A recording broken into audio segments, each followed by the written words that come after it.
Dear students, welcome to my YouTube channel intent coaching classes.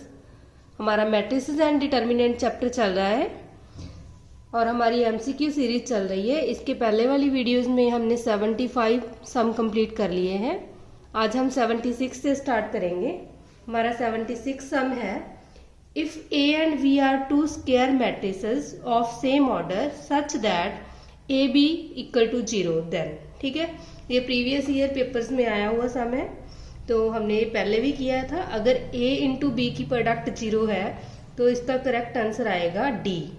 ठीक है, a का determinant 0 होगा और b का डिटर्मिनेंट 0 होगा। ठीक है, तो जैसे कि हमारे पास a b है, हम इसका डिटर्मिनेंट इक्वल टू 0 करेंगे तो हमें पता है डिटर्मिनेंट सेपरेट हो जाता है, तो इसका रिजल्ट आ जाएगा a का डिटर्मिनेंट 0 और b का डिटर्मिनेंट 0।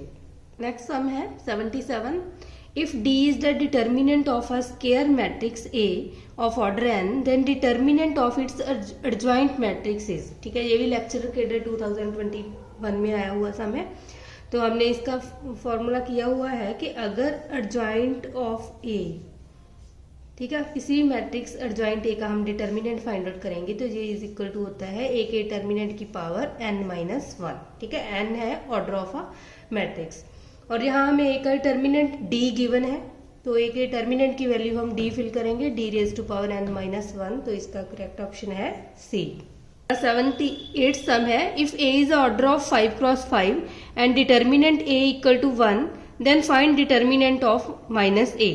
ठीक है, तो हमने माइनस ऑफ ए का डिटर्मिनेंट फाइंड आउट करना है। तो हमें पता है कि अगर हमारे पास यहाँ माइनस का मतलब है -1। ठीक है, अगर कोई भी स्केलर मल्टीप्लाई होता है तो वो बाहर आ जाता है, -1 raise to power order of a matrix आ जाएगा, साथ में आ जाएगा ए का डिटर्मिनेंट। ठीक है, और -1 रेज टू पावर 5 -1 और ए के डिटर्मिनेंट की वैल्यू हमारे पास गिवन है 1, तो इसकी मल्टीप्लाई करके ये बन गया -1, तो इसका करेक्ट ऑप्शन है सी।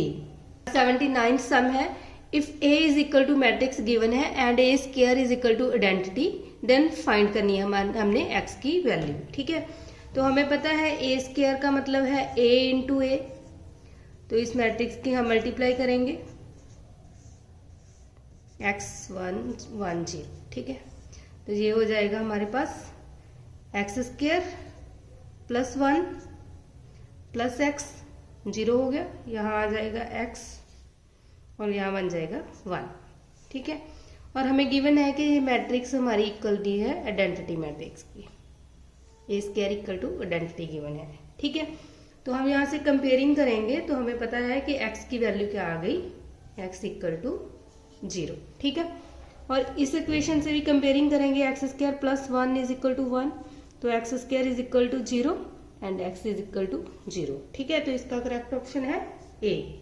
सम है, if a b c are 3 square matrices of same order such that a equal to b plus c then determinant a is equal to। ठीक है, 4 ऑप्शन गिवन है, determinant b plus determinant c, determinant b, c option है determinant c और d option है none of these. ठीक है, तो ये हमने याद रखना है कि इसका जो करेक्ट ऑप्शन है वो d आएगा, क्योंकि हमारे पास ऐसा कोई भी डेफिनेट रूल नहीं है जो b प्लस c को हम डिटर्मिनेंट की टर्म्स में लिख सके। ठीक है, तो ऐसा कोई भी रूल नहीं है कि अगर हमारे पास दो मैट्रिक्स ऐड हो रही है तो हम उसको डिटर्मिनेंट में determinant b plus determinant c इस टर्म में लिख सके। ठीक है, तो इसका करेक्ट ऑप्शन डी आ जाएगा। 81st सम है, if a is a square matrix such that a square equal to identity then a inverse is equal to. ठीक है, तो हमें पता है a square is equal to identity, इसका मतलब a into A is equal to identity, और जो j वाली a इसको हम उधर लेके जाएंगे तो ये a का इनवर्स हो जाएगा, और इनवर्स की वैल्यू किसके इक्वल आ गई, a की, तो इसका करेक्ट ऑप्शन आ जाएगा सी। हमारा 82nd सम है, trace of identity matrix of order n। ठीक है, n ऑर्डर की आइडेंटिटी मैट्रिक्स है, तो हमें पता है कि अगर हम 1 क्रॉस 1 ऑर्डर 2 क्रॉस 2 ऑर्डर की मैट्रिक्स लेंगे आइडेंटिटी तो ऐसे बनेगी। ठीक है, सिमिलर n ऑर्डर की है तो हमें पता है कि डायगोनल एलिमेंट सभी के सभी 1 1 हो जाएंगे n टाइम्स। ठीक है, तो और जो ट्रेस होता है वो किसी भी मैट्रिक्स के डायगोनल एलिमेंट का सम होता है। ठीक है, तो अगर हमारे पास देखो 2 क्रॉस 2 ऑर्डर की मैट्रिक्स है तो उसके डायगोनल एलिमेंट का सम क्या आ गया, 2। सिमिलर अगर हमारे पास n क्रॉस n ऑर्डर की मैट्रिक्स है, आइडेंटिटी मैट्रिक्स, ठीक है, ऐसे हम लिख सकते हैं so on n cross n order की जो मैट्रिक्स है हमारे पास आइडेंटिटी, तो उसके डायगोनल एलिमेंट का सम क्या आ जाएगा, n टाइम्स हम ऐड करेंगे 1 को, तो इसका आंसर आ जाएगा n के इक्वल। ठीक है, तो इसका करेक्ट ऑप्शन आ जाएगा बी। तो ये ऐसे ही याद रखना है कि ट्रेस ऑफ आइडेंटिटी मैट्रिक्स किसके इक्वल होता है, n के, जितने ऑर्डर की वो मैट्रिक्स है उसके ऑर्डर के इक्वल आ जाएगा। हमारा 83rd सम है, in an upper triangular matrix A equal to AIJ n cross n the elements AIJ equal to 0 for. ठीक है, ये हमने डेफिनेशन की हुई है अपर ट्रायंगुलर मैट्रिक्स की।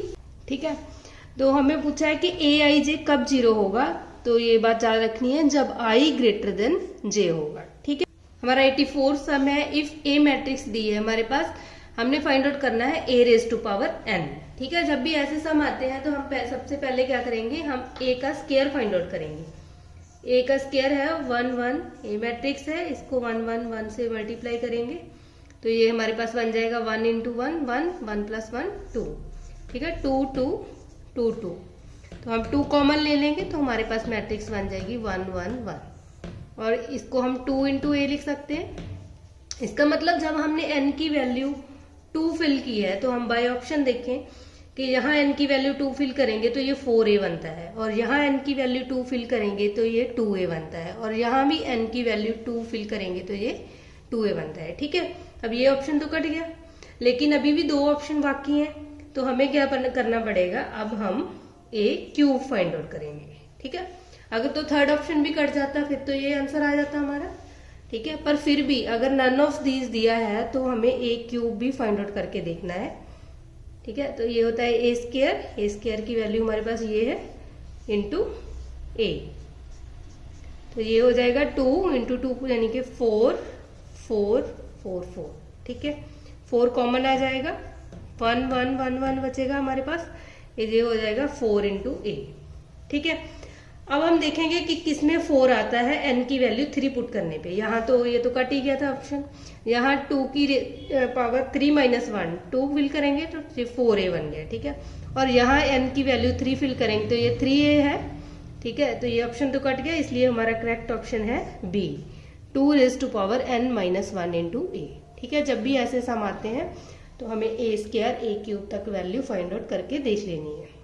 85th सम है, इफ A मैट्रिक्स गिवन है then A square is equal to. ठीक है, तो हमें पता है कि हमें A स्क्वायर पहले फाइंड आउट करेंगे, A मैट्रिक्स की A के साथ मल्टीप्लाई करेंगे 1 0 0 0 1 0 2 3 माइनस 1 और 1 0 0 0 1 0 2 3 माइनस 1। ठीक है, तो फर्स्ट रो को फर्स्ट कॉलम के साथ मल्टीप्लाई करोगे, 1 को 1 के साथ मल्टीप्लाई किया 1 और ये दोनों 0 हो गए तो यहाँ आ जाएगा 1। अब फर्स्ट रो को सेकंड के साथ मल्टीप्लाई करोगे तो ये 0 आ गया, थर्ड के साथ करेंगे तो ये 0 आ गया। सिमिलर सेकंड रो को करेंगे फर्स्ट कॉलम और सेकंड कॉलम और थर्ड कॉलम की। ठीक है, तो ये हमारे पास सिमिलर इसको करेंगे तो ये आइडेंटिटी मैट्रिक्स के इक्वल आ गया। ठीक है, आइडेंटिटी मैट्रिक्स को हम क्या बोलते हैं, यूनिट मैट्रिक्स भी बोल देते हैं, तो इसका करेक्ट ऑप्शन है ए। नेक्स्ट सम है, the number of all possible matrix of order 3 cross 3 with each entry 0 और 2। ठीक है, हमारे पास 3 क्रॉस 3 ऑर्डर की एक मैट्रिक्स है। हमें पता है जो 3 क्रॉस 3 ऑर्डर की मैट्रिक्स है उसमें टोटल हमारे पास 9 एलिमेंट होते हैं। ठीक है, टोटल एलिमेंट्स 9 है, और हमें ये पता है कि 1 2 3 4 5 6 7 8 9, और इन्होंने ये कहा है कि सभी के सभी जो नंबर है एंट्री पे एक सभी के एलिमेंट में क्या क्या आना चाहिए, 0 और 2। ठीक है, इसका मतलब जो फर्स्ट एलिमेंट है उसमें भी हमारे पास 2 पॉसिबिलिटी है, सिमिलर सेकंड पे भी 2 पॉसिबिलिटी है, थर्ड पे भी, फोर्थ 5th 6 7 8 9। ठीक है, 2 रेज टू पावर 9। ठीक है, टोटल 9 एलिमेंट है और एक सभी के लिए 2 पॉसिबिलिटी है, तो 2 रेज टू पावर 9 यानी कि 5 12। ठीक है, तो इसका करेक्ट ऑप्शन डी हो जाएगा। 87 सम है, if A is equal to AIJ M cross N is a square matrix if M less than N, M greater than N, M equal to N और नन ऑफ दिस। ठीक है, तो हमें पता है कि स्क्वायर मैट्रिक्स की ये डेफिनेशन है कि अगर हमारे पास m और n मतलब नंबर ऑफ रो और नंबर ऑफ कॉलम आपस में इक्वल है तो उसे हम स्क्वायर मैट्रिक्स बोलते हैं। तो इसका करेक्ट ऑप्शन सी हो जाएगा। और 88 सम है, द मैट्रिक्स ए गिवन है। हमें पूछा है कि यूनिट मैट्रिक्स है, डायगोनल मैट्रिक्स है, स्केलर मैट्रिक्स है या नन ऑफ दीज। ठीक है, तो हमें पता है कि यूनिट मैट्रिक्स वो होती है जिसके डायगोनल एलिमेंट 1 1 होते हैं और नॉन डायगोनल एलिमेंट 0 होते हैं। ये यूनिट मैट्रिक्स नहीं है और ये डायगोनल मैट्रिक्स भी नहीं है। ठीक है, क्योंकि इसका नॉन डायगोनल एलिमेंट है, उसमें 2 आ गया, वो 0 नहीं है। और स्केलर मैट्रिक्स भी नहीं है। स्केलर मैट्रिक्स भी एक डायगोनल मैट्रिक्स ही होती है जिसके डायगोनल एलिमेंट सेम होते हैं। ठीक है, तो इसका करेक्ट ऑप्शन क्या बन जाएगा? D, none of these. जी कोई भी इन तीनों में से किसी भी टाइप की मैट्रिक्स नहीं है। हमारा 89 सम है, if a plus B equal to C where a and b are matrices of order 2 cross 3 then order of c। ठीक है, हमें पता है कि जब भी हम एडिशन करते हैं तो एडिशन करने के बाद भी जो मैट्रिक्स बनती है उसका ऑर्डर भी सेम होता है। ठीक है, तो सी मैट्रिक्स का ऑर्डर भी कितना हो जाएगा? 2 क्रॉस 3। तो करेक्ट आ जाएगा ऑप्शन बी। और 90 सम है हमारा, right the order of the product of the matrix. ठीक है, इन दोनों मैट्रिक्स की प्रोडक्ट करने के बाद जो मैट्रिक्स बनेगी उसका ऑर्डर कितना आएगा। और ये भी हमें पता है कि ये देखो, ये मैट्रिक्स में 3 रो है और 1 कॉलम है, 3 क्रॉस 1 ऑर्डर की मैट्रिक्स है। और ये वाली है 1 क्रॉस 3 ऑर्डर की। तो हमें पता है जब भी प्रोडक्ट करते हैं तो फर्स्ट के नंबर ऑफ कॉलम सेकंड की नंबर ऑफ रो आपस में इक्वल है, इक्वल होने चाहिए। और जो मैट्रिक्स बनेगी वो क्या बनेगी? फर्स्ट का नंबर ऑफ रो सेकंड के नंबर ऑफ कॉलम उसके इक्वल बन जाएगी। तो इसका करेक्ट ऑप्शन आ जाएगा 3 क्रॉस 3। हमारा 91 सम है, इफ ए बी की प्रोडक्ट इक्वल टू सी है where a b and c are matrices of order 2 cross 4 then order of a. ठीक है, हमारे पास ए मैट्रिक्स है, ए का ऑर्डर हमें पता नहीं है, बी का जो ऑर्डर है वो 2 क्रॉस 4 है और सी मैट्रिक्स है उसका भी ऑर्डर 2 क्रॉस 4 है। ठीक है, और हमने देखना है कि ए मैट्रिक्स का ऑर्डर कितना होगा। हमें ये रिजल्ट पता है कि ए के नंबर ऑफ कॉलम बी के नंबर ऑफ रो आपस में इक्वल होते हैं। इसका मतलब जो ए है उसके नंबर ऑफ कॉलम 2 होंगे और जो रिजल्ट आता है वो क्या आता है? ए की नंबर ऑफ रो और बी के नंबर ऑफ कॉलम। तो यहाँ भी 2 आ जाएगा, तो फिर ये हमारे पास पॉसिबल है। ठीक है, तो इसका करेक्ट ऑप्शन सी हो जाएगा। हमारा नेक्स्ट सम है, if A is a square matrix such that a square equal to A then identity plus a का cube minus 7a is equal to. ठीक है, हमें गिवन है कि ए स्क्वायर ए के इक्वल है और हमने ए क्यूब का फॉर्मूला लगा हुआ है, तो ए क्यूब की वैल्यू फाइंड आउट करेंगे, उसको हम ए स्क्वायर इंटू ए लिख सकते हैं। और ए स्क्वायर ए के इक्वल है तो यहाँ ए इंटू ए लिखेंगे। ठीक है, तो ये बन गया ए इंटू ए स्क्वायर हो गया। और ए स्क्वायर की फिर से वैल्यू किसके इक्वल है? ए के। इसका मतलब ए स्क्वायर भी ए के इक्वल है और ए क्यूब भी ए के इक्वल है। अब हम इसमें वैल्यू फिल करेंगे, ए प्लस बी का होल क्यूब। ठीक है, इसकी आइडेंटिटी खोलेंगे तो ये होता है ए का क्यूब, आइडेंटिटी का क्यूब करेंगे सेम आ जाएगा, 3a स्क्वायर बी आ जाएगा plus 3ab square plus a का क्यूब। ठीक है, इसका फॉर्मूला हमने ये आइडेंटिटी खोल ली, माइनस ऑफ 7। अब इनकी वैल्यू फिल करेंगे, आइडेंटिटी प्लस 3a प्लस 3, यहाँ ए स्क्वायर है यहाँ भी ए आ जाएगा और ए क्यूब की जगह पे भी ए आ जाएगा, माइनस के 7a। और हमारे पास बचा identity 3a 6a plus 1 7a minus 7a, ये कट गया तो हमारे पास क्या बच गया? आइडेंटिटी। तो इसकी वैल्यू क्या आ जाएगी? आइडेंटिटी। इसका ऑप्शन आ गया सी।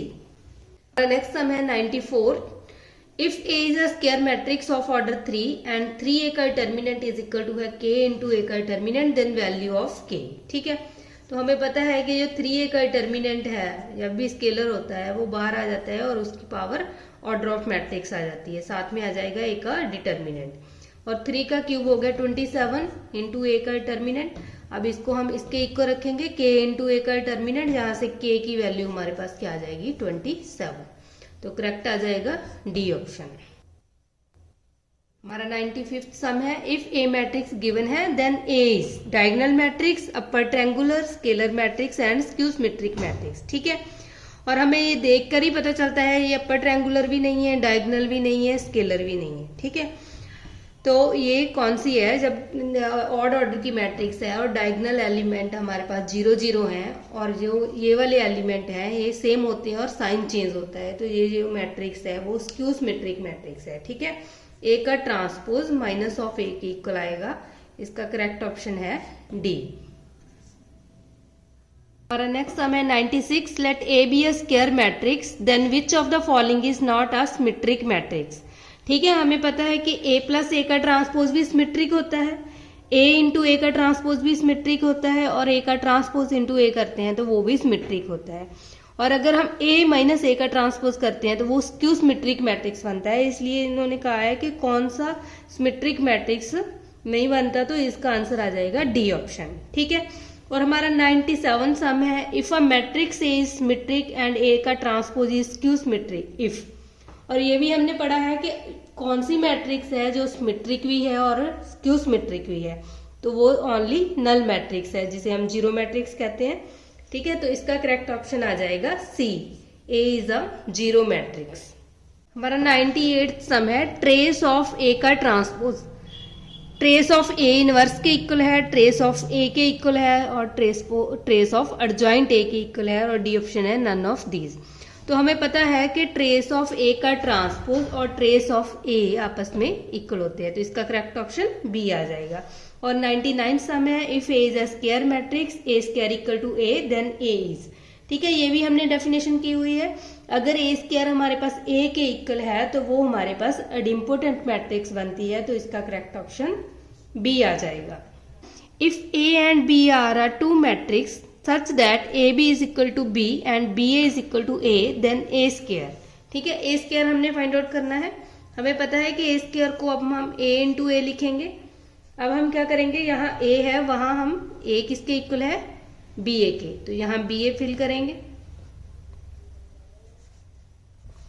ठीक है, और जो AB है उसकी वैल्यू B है, तो यहाँ ये BA बन जाएगा फिर से, और BA फिर से किसके इक्वल है, A के, तो इसका रिजल्ट आ जाएगा भी A स्क्वायर की वैल्यू हमारे पास क्या आ गई, A, तो C ऑप्शन करेक्ट हो गया। ठीक है, हमने 100 MCQ matrices and determinant chapter के कंप्लीट कर लिए हैं, जो बहुत इंपॉर्टेंट हैं सभी के सभी। तो आज के लिए इतना ही करेंगे। अगर आपको मेरी वीडियो पसंद आई है तो लाइक करना और अपने फ्रेंड्स के साथ शेयर भी करना। अगर आप मेरे चैनल पे नए आए हो तो चैनल को सब्सक्राइब करना मत भूलना।